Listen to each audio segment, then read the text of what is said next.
Today is Thursday, July 6th. We'll update you about the latest high-profile trip to China and what to know about cocaine found in the West Wing of the White House. Plus, what the maker of ChatGPT plans to do now to protect society in the future from its own product. Why Instagram's new app is being called a Twitter killer.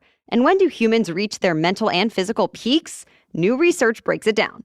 Those stories and much more news to know today coming up.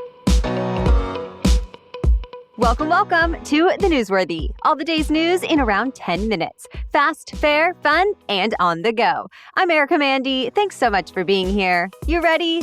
Let's do this. Starting today, the leading officials who oversee the world's two largest economies are coming together. U.S. Treasury Secretary Janet Yellen is on her first visit to China. And one Biden administration official says her main goal is to expand collaboration as much as possible, even with trade restrictions in place. Reports say she'll probably be talking about how the U.S. and China are cutting each other off from certain leading technology. Politico reports Yellen might have to convince Chinese officials the U.S. is not trying to gain an economic advantage, but instead is focused on protecting national security and addressing human rights concerns. But Yellen insists the U.S. is actually not trying to cut off China altogether, since China is still America's third largest trading partner, and Yellen says it's an important one. She'll also talk about the U.S. and China working together to address the debt burden of many developing countries and tackle climate change, among other things. The visit comes just weeks after Secretary of State Antony Blinken also traveled to China for the first time, all part of an effort to mend relations that have been deteriorating for a while. Together, the U.S. and China represent 40% of global economic output, so this is a visit the whole world will be watching closely. Another high-powered meeting happened at the White House this week. President Biden met with Swedish Prime Minister Ulf Kristersson. It was a big show of support from the U.S. as Sweden is vying to become a NATO member. For now, the bid is being held up by Turkey. Turkey accuses Sweden of not doing enough to stop groups the Turkish government views as terrorists. But President Biden said Sweden is going to make the alliance stronger. The next big NATO summit is next week in Lithuania. The Swedish Prime Minister says that could be a natural point to finish the membership process. Really, a breakthrough is unlikely to happen that quickly, since all NATO members have to sign off. Still, Swedish and Turkish officials plan to meet in Brussels today, hoping to find a solution.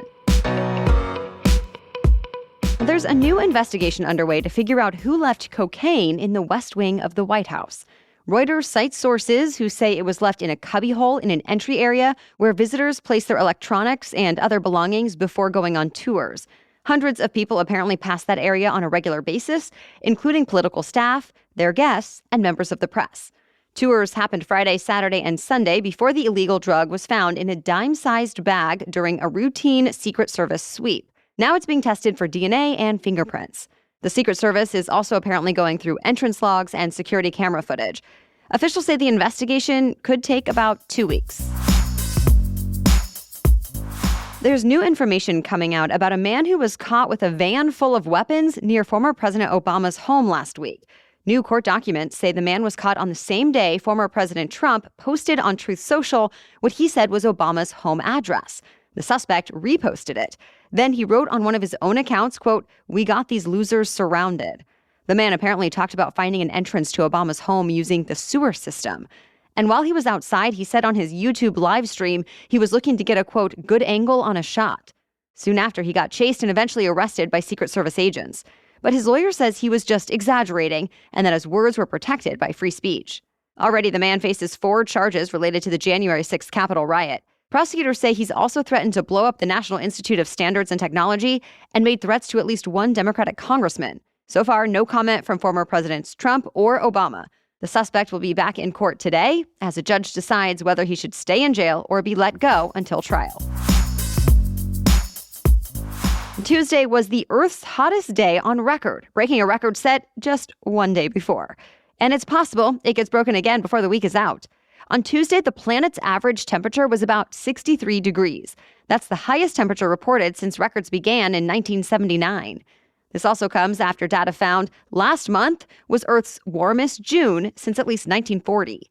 And brutal heat waves are still happening. High temperature records were broken this week in Quebec and Peru. Beijing, China reported 9 straight days last week of temperatures topping 95 degrees. And cities all across the U.S., from Oregon to Florida, have been hovering around all-time highs. Well, keep in mind, we are now just a few days into what's typically the hottest month of the year. We have more news for you just ahead, but first I want to talk about our sponsor, AG1. Have you tried AG1 yet? I had been intrigued for a while, but once I finally tried it, I realized what all the fuss was about. And now I literally drink it every day. I drink AG1 in the morning, usually as I'm getting my toddler breakfast, and it makes me feel ready to take on the day and like I'm doing something good for myself and my body. It's been a really easy habit to implement since I can actually feel the benefits. I've noticed I feel more sustained energy throughout the day, and I appreciate knowing it's supporting my immune system too. I love that AG1 replaces the need for a lot of other supplements like a daily multivitamin, minerals, pre- and probiotics for gut health, adaptogens, and a greens blend, and you get all of that in just one scoop of powder mixed with water. I personally like the extra hydration I get with it too, so that's much better than taking a bunch of pills. If you're looking for a simpler, effective investment for your health, try AG1 and get 5 free AG1 travel packs and a free 1-year supply of vitamin D with your first purchase. Go to drinkag1.com/newsworthy. That's drinkag1.com/newsworthy. Check it out. This week, the federal government approved the largest ever offshore wind project. The company developing the project says it could power as many as 500,000 homes with clean energy, thanks to dozens of wind turbines placed about 15 miles off the coast of southern New Jersey. The Department of the Interior called the project's approval a milestone in an effort to create thousands of, quote, good-paying union jobs while combating climate change and powering our nation. But the project faces some resistance. People who live nearby have concerns about the impact it could have on local tourism, fishing, and ocean wildlife. And activist groups have taken legal action against the project. Still, construction is expected to start next year. Construction is also already underway on 2 other large offshore wind projects, one off the coast of Massachusetts and another off Rhode Island and New York. UPS and union workers are at an impasse after more than 2 months of contract negotiations. The two sides ended talks yesterday without an agreement about pay or cost of living increases, each side blaming the other for walking away. They haven't gone into details about what offers have been made or what demands are or aren't being met. But if no deal is reached soon, we might see the largest single employer strike in U.S. history. That could slow the supply chain into chaos and disrupt the American economy, since UPS delivers about 20 million packages every day in the U.S. Some customers aren't taking any chances. One software provider that works with parcel shippers says customers are likely to sign long-term deals with UPS's competitors, like the Postal Service and FedEx, this week, just to be safe. For now, the UPS workers' contract is set to expire at the end of this month, meaning a strike could start on August 1st. No more negotiations have been scheduled. Stay tuned. The maker of ChatGPT says it's taking steps to make sure artificial intelligence doesn't go rogue. OpenAI is now predicting super intelligent AI, meaning AI that's smarter than humans, could arrive this decade. But for now, there's nothing to help rein it in if necessary. So OpenAI says it created a new research team with the mission of keeping AI safe and beneficial. The team also has a goal of creating AI systems to actually do this research for them, keeping itself in check. OpenAI says that's necessary since humans won't be able to supervise AI that's smarter than us. Some AI safety advocates have said creating even more super intelligent AI is not a safe plan. And OpenAI admits that no method is totally foolproof, since there's the potential of biases or vulnerabilities in AI. But they still think it's worth trying, since advancements aren't slowing down anytime soon. Meta has officially rolled out its new messaging app, Threads. It's being billed as an Instagram service, but it's not really like Instagram. Instead, it pretty much looks like a clone of Twitter, letting users post written out messages, as well as like, reply to, and repost other people's messages. This comes as Twitter has been going through a lot of changes and losing some users along the way. And now the expectation is Threads could lure even more people away. Though there are criticisms about Threads too, like how much data it collects from users and how the messages are going to be moderated. Still, that doesn't seem to be scaring too many people off, at least not yet.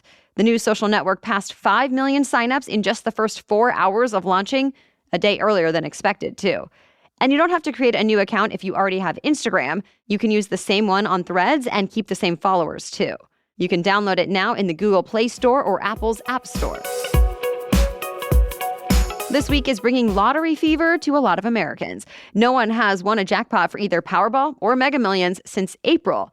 And with that, they've climbed to a combined total of more than $1 billion. The Powerball jackpot went up to $590 million last night, while the Mega Millions jackpot has gone up to $427 million. The next drawings are set for tomorrow night and Saturday. Both Powerball and the Mega Millions cost $2 per play. Good luck. All right, that's it for the main news today, so now it's time for Thing to Know Thursday. But first, a break to thank our sponsor, HelloFresh. So if you're feeling stuck in a recipe rut and want to switch things up this summer, check out HelloFresh. It's America's #1 meal kit. You get farm-fresh, pre-portioned ingredients and seasonal recipes delivered right to your door. Perhaps it's the closest we can get to having it all: free time and fresh, tasty food. Since they take care of the meal planning and delivering all the ingredients you need, it is so much easier. And the other bonus, pre-portioned ingredients help cut down on food waste. And they help make cooking feel doable, even enjoyable, instead of just a chore. Plus, they have so many options, including a seasonal fresh and fit summer menu, or what I've been liking since I'm usually pretty tight on time, the fast and fresh options that are ready in just about 15 minutes. Chicken and tomato grain bowls with garlicky white sauce and lemon is just one example. And a reminder, Green Chef is now owned by HelloFresh, so no matter which one you choose, there is something for everyone. Go to HelloFresh.com/newsworthy50 and use code newsworthy50 for 50% off plus free shipping. Again, go to HelloFresh.com/newsworthy50 and use that code newsworthy50 for 50% off plus free shipping. Okay, now back to Thing to Know Thursday. So when do you think it is that humans peak? That's a question economists, scientists, and psychologists have been trying to answer for a while now. They've analyzed Olympic performances, chess matches, and thousands of online quizzes to try to pinpoint a mental and physical peak in all humans. Well, one psychology researcher told the Wall Street Journal, quote, "At every age, you are getting better at some things and worse at others." So, for example, studies have found athletes peak in their mid-20s at sports like sprinting that require speed, power, and maximum oxygen consumption. But in endurance sports, like marathons, the peak is typically reached by 40. And then there's low-impact sports like sailing and equestrian competitions, where athletes compete at elite levels in their 50s. The findings are similar when it comes to mental peaks. Researchers say younger people are better at quickly absorbing fast facts, but older people excel at strategy. One study looked at when 31 Nobel Prize winners in economics published their most significant research. It found economists who challenged conventional wisdom and thought more abstractly published their most significant work by 25. But economists who refined their work based on accumulated knowledge and experience came out with their best stuff in their mid-50s. Researchers say the same patterns emerged when they studied writers and artists, too. Bottom line, researchers say learning and strengthening go on much longer than you might expect. Just be willing to adapt. All right, thank you so much for listening today, and thank you for supporting the work we do here. We so appreciate our newsworthy insiders, as well as those who talk about and share the podcast with others, and or leave a positive review in your favorite podcast app. It all makes a big difference, and we are so grateful. All right, we'll catch you up on more news to know tomorrow, starting at 4 a.m. Until then, have a great day.